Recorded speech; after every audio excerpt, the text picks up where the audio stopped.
اعوذ باللہ من الشیطان الرجیم بسم اللہ الرحمن الرحیم وقل لعبادی یقولوا التی ہی احسن، اے نبی میرے بندوں سے کہہ دیجئے. اب یہ عبادی کون ہے؟ اہل ایمان، بجائے یا ایھا الذین آمنوا کہنے کے قل لعبادی میرے بندوں سے کہہ دیجئے یقولوا التی ہی احسن، وہ بات کیا کریں عمدہ. مطلب یہ ان کی طرف سے کوئی تلخی کی بات نہیں ہونی چاہیے. اب ان لوگوں کے آباء و اجداد سے بنے ہوئے ان کے خیالات ہیں، عقائد ہیں، ان کی ریتیں ہیں، ان کی رسمیں ہیں، ان کی حمیت ہے، ان کی غیرت ہے، عوام میں جہالت ہے، ان کے چودھریوں میں اپنے مفادات، اپنی حیثیت، اس کا احساس ہے. لہذا یہ تمام رکاوٹیں جو ان لوگوں کے راستے میں حائل ہیں ان کا خیال کریں تو اپنا جو داعی جو ہے اس کے اندر تحمل ہونا چاہیے، حلم ہونا چاہیے. داعی کہیں مشتعل نہ ہو. قل لعبادی یقولوا التی ہی احسن، انہیں بات کرنی چاہیے عمدہ. ان الشیطان ینزغ بینہم، یقین شیطان تو چاہے گا کہ ان کے درمیان کوئی لڑائی شروع کرا دے، ہاتھا پائی شروع کرا دے. ان الشیطان کان للانسان عدوا مبینا، یقیناً شیطان جو ہے وہ تو انسان کا کھلا دشمن ہے ہی. ربکم اعلم بکم، تمہارا رب تم سے خوب واقف ہے. ان یشاء یرحمکم، وہ چاہے گا تو تم پر رحم فرمائے گا، اور ان یشاء یعذبکم، چاہے گا تمہیں عذاب دے گا. وما ارسلناک علیہم وکیلا، اور نبی ہم نے آپ کو ان پر کوئی داروغہ بنا کر نہیں بھیجا ہے کہ آپ ذمہ دار ہیں ان کو ہدایت پر لانے کے. نہیں، یہ معاملہ ہر شخص کا اپنا ہے، ذاتی ہے، ہز اون چوائس. وَرَبُّكَ أَعْلَمُ بِمَنْ فِي السَّمَاوَاتِ وَالْأَرْضِ، اور اللہ آپ کا رب خوب جانتا ہے ان تمام چیزوں کو کہ جو آسمان میں ہے اور زمین میں ہے. وَلَقَدْ فَضَّلْنَا بَعْضَ النَّبِيِّينَ عَلَىٰ بَعْضٍ، اور ہم نے بعض انبیاء کو بعض انبیاء پر فضیلت دی ہے. اب چونکہ یہ مسئلہ وہی ہے، آخری دور ہے مکے کا، اور وہ خبریں پہنچ چکی ہیں، اور یہ صورت بنی اسرائیل کے تاریخ سے شروع ہو رہی ہے. تو اب ظاہر بات ہے کہ ایک مسئلہ اٹھ کھڑا ہوگا کہ آیا موسیٰ افضل ہے یا محمد افضل ہے، یا یہ کہ عیسیٰ افضل ہے یا محمد افضل ہے صلی اللہ علیہ وسلم علیہ الصلوۃ والسلام. تو یہاں پر مسلمانوں کو اس دعوت اور تبلیغ کے جو تقاضے ہیں ان کے حوالے سے کہ اس بحث میں تم نہ پڑھو. اگر اس بات کو تم زیادہ زور دو گے ان میں حمیت پیدا ہو جائے گی. جیسے ہمارے ہاں وہ کھڑے ہو کر الاپتے ہیں سارے نبیوں سے افضل ہمارا نبی. ٹھیک ہے، وہ ہے افضل، لیکن خود انہوں نے کہا ہے کہ مجھے یونس ابن متہ پر بھی فضیلت مت دو. حضور کے صحیح حکم کی خلاف ورزی کرتے ہیں جو یہ کہتے ہیں. ہے افضل، اس میں کوئی شک نہیں، لیکن یہ کہ اس افضلیت کا اس طریقے کا چرچا کرنا جو ہے اس سے دوسروں کے اندر ایک جو ہے منفی کیفیات پیدا ہوتی ہے. اس حوالے سے حضور کی حدیث ہے یہ، مجھے یونس ابن متہ پر بھی فضیلت مت دو. یونس وہ ہیں رسولوں میں سے ایک ہی رسول ہیں دنیا میں جنہیں کچھ اللہ نے سزا دی ہے، پکڑ ہوئی ہے، اور کسی کا معاملہ نہیں. یہ سورہ یونس میں ہم دیکھا ہے. تو آپ نے فرمایا مجھے یونس پر بھی فضیلت مت دو، اس لیے کہ اس بات میں مت پڑھو. وَلَقَدْ فَضَّلْنَا بَعْضَ النَّبِيِّينَ عَلَىٰ بَعْضٍ، ہم نے بعض انبیاء کو بعض انبیاء پر فضیلت دی ہے، بس اصولی بات ہے. تِلْكَ الرُّسُلُ فَضَّلْنَا بَعْضَهُمْ عَلَىٰ بَعْضٍ. اب یہاں دیکھیے خاص طور پر پھر ان کے نبی کا ذکر کیا جا رہا ہے. وَآتَيْنَا دَاوُودَ زَبُورًا، ہم نے داؤد کو زبور عطا کی تھی. ہم ان انبیاء اور رسل کے جو عظمتیں ہیں، ان کے جو مقامات ہیں، ان کے اعتراف میں، ان کے اعلان میں ہمیں کوئی باک نہیں، ہمیں کوئی جھجک نہیں. قُلِ ادْعُوا الَّذِينَ زَعَمْتُم مِّن دُونِهِ، کہیے ان سے کہ پکارو انہیں جنہیں تم سمجھتے ہو کہ اللہ کے سوا کوئی معبود ہے، کوئی کار مختار وہ بھی ہیں. فَلَا يَمْلِكُونَ كَشْفَ الضُّرِّ عَنكُمْ وَلَا تَحْوِيلًا، تو انہیں کوئی اختیار حاصل نہیں ہے نہ تو تم سے کوئی تکلیف دور کرنے کا اور نہ ہی کوئی حالت کو بدل دینے کا. اولئک الذین یدعون، وہ ہستیاں جنہیں یہ پکار رہے ہیں. پکارنے والوں میں دیکھیے کہ پکارنے میں ایک تو ایسے بھی تھے خیالی ہستیاں جن کا کوئی وجود ہی نہیں، من گھڑت، لیکن پکارے جانے والے انبیاء، اولیاء اللہ یا فرشتے یہ بھی تو ہو سکتے ہیں نا. لیکن اس عالم امر میں، اس عالم غیب میں ان کا حال کیا ہے جنہیں یہ پکار رہے ہیں؟ ہم کئی دفعہ دیکھا ہے انہیں پتہ بھی نہیں کہ یہ ہمیں پکار رہے ہیں. قیامت کے دن وہ تو انکار کریں گے. ہمیں کوئی معلوم نہیں تھا کہ تم نے ہمارے ساتھ یہ گستاخیاں کی ہیں اور ہمیں شرمندگی کا سامان بن گئے ہو کہ اللہ تعالیٰ کے سامنے ہماری شرمندگی ہے کہ اللہ تعالیٰ کے ہاں پیش ہو رہے ہیں کہ ہمیں مد مقابل بنایا گیا اللہ کا. لہذا اولئک الذین یدعون یبتغون الی ربہم الوسیلۃ، اس عالم غیب میں وہ تو خود اللہ کے، اپنے رب کے تقرب کے متلاشی ہیں. یہ وسیلہ کا لفظ آ چکا ہے اس سے پہلے. یبتغون الی ربہم الوسیلۃ ایہم اقرب، یعنی اس عالم امر میں بھی درجات ہیں. فرشتے ہیں، طبقہ اسفل کے فرشتے ہیں، پھر درجہ اعلیٰ کے فرشتے ہیں، پھر مقربین بارگاہ ہیں، پھر وہ جو ہے ملائے اعلیٰ جس کو کہا جاتا ہے، ملائکہ مقربین ہیں. تو ان کے اندر بھی ایک درجہ بندی ہے، اور وہ اس عالم کے اندر بھی جیسے یہاں اللہ کے بندے تقرب اللہ کی کوشش کر رہے ہیں، وہ وہاں پر وہ بھی اس عالم کے اندر، بس فرق تو یہی ہے کہ وہ ہماری نگاہوں سے اوجھل ہے۔ جب تقول الی ربہم الوسیلۃ ایہم اقرب، چاہتے ہیں کہ اور آگے بڑھیں اور قرب ہو جائے، ایک دوسرے سے آگے نکل جائیں۔ وَيَرْجُونَ رَحْمَتَهُ، اور اس کی رحمت کے امیدوار ہیں، وَيَخَافُونَ عَذَابَهُ، اور اس کے عذاب سے ڈرتے رہتے ہیں۔ ان عذاب ربک کان محذورا، واقعہ یہ ہے کہ آپ کے رب کا عذاب جو ہے واقعتاً ایسی شے ہے جس سے ڈرتے رہنا چاہیے۔ وَإِن مِّن قَرْيَةٍ إِلَّا نَحْنُ مُهْلِكُوهَا قَبْلَ يَوْمِ الْقِيَامَةِ أَوْ مُعَذِّبُوهَا عَذَابًا شَدِيدًا، اور نہیں ہے کوئی بستی مگر یہ کہ ہم اسے ہلاک کر کے رہیں گے قیامت کے دن سے قبل، یا عذاب دیں گے اسے بہت ہی شدید عذاب۔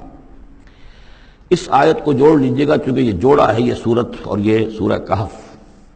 لِيُنذِرَ بَأْسًا شَدِيدًا مِّن لَّدُنْهُ، بہت بڑی جنگ اور بہت بڑی تباہی جو آنے والی ہے قیامت سے قبل، اس کی طرف اشارہ ہے کہ یہ جو، اور آج کل جو بھی آپ تصور کر سکتے ہیں کہ ایٹمک جنگ اگر ہو جائے تو کیا ہوگا دنیا میں، نیوکلیئر وار ہو اور کسی بھی وہ چھڑ سکتی ہے، لیکن یہ کہ قیامت سے پہلے الملحمۃ العظمیٰ، ایک بہت بڑی جنگ ہونے والی ہے، جس کی کہ احادیث کے اندر خبریں ہیں، جس کا تذکرہ پھر آئے گا سورہ کہف کے اندر صراحت کے ساتھ۔ تو کوئی بستی ایسی نہیں ہے، قیامت سے پہلے وہ عذاب آئے گا۔ اور معذبوها عذابا شدیدا کان ذلک فی الکتاب مستورا، اور یہ تمام چیزیں جو ہیں اللہ کی کتاب میں لکھی ہوئی ہیں، طے شدہ ہیں، وہ آنا ہے، اس کا ایک ٹائم ٹیبل معین ہے۔ وما منعنا نرسل بالآیات، اور ہمیں نہیں روکا اس سے کہ ہم آیات بھیجیں۔ اب وہ مسئلہ چھڑ رہا ہے دوبارہ جو سورہ انعام سے چل رہا ہے کہ نشانی کیوں نہیں دکھاتے، حصے نشانی، کوئی معجزہ۔ یہاں اللہ تعالیٰ فرما رہے ہیں کہ ہم نے اس طرح کے معجزے دکھانے کیوں بند کر دیے۔ وما منعنا، نہیں روکا ہم کو اس سے کہ ان نرسل بالآیات، کہ ہم وہ معجزات دکھائیں، الا ان کذب بها الاولون، اس لیے کہ ہم نے یہ دیکھ لیا کہ پچھلوں نے بھی جھٹلایا ان کو۔ نہ تو سمود کو جو ہم نے ناقہ دی تھی ان کے مطالبے کے اوپر اس پر کوئی ایمان لایا، نہ عیسیٰ کو جو آخری معجزے ہم نے دے دیے، زندہ جانور پیدا کر دینا، گارے سے بنانا، پھونک مارنا اور اڑتا ہوا وہ پرندہ بن جائے، اور مردہ کو کہنا قم باذن اللہ اور وہ کھڑا ہو کے چلنے لگ جائے، اب اس سے آگے کون سا معجزہ ہوگا؟ لیکن کوئی مانا معلوم ان کذب بها الاولون، پہلوں نے بھی ان معجزات کا انکار ہی کیا، جھٹلایا۔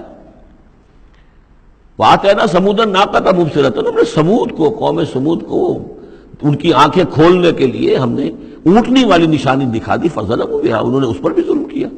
وما نرسل بالآیات الا تخفیفا، اور ہم نہیں بھیجتے اپنی آیات نشانیاں مگر صرف خبردار کرنے کے لیے، وہ خبردار کرنے کے لیے اب ہم اپنی قرآن مجید کی آیات بھیج رہے ہیں۔ وَإِذْ قُلْنَا لَكَ إِنَّ رَبَّكَ أَحَاطَ بِالنَّاسِ، اور جب ہم یہ کہتے ہیں کہ آپ کے رب نے تو لوگوں کا احاطہ کیا ہوا ہے، تب بھی یہ کہتے ہیں اس کا کیا مطلب ہے؟ کہاں ہے اللہ؟ کہاں ہمارا احاطہ ہوا ہے؟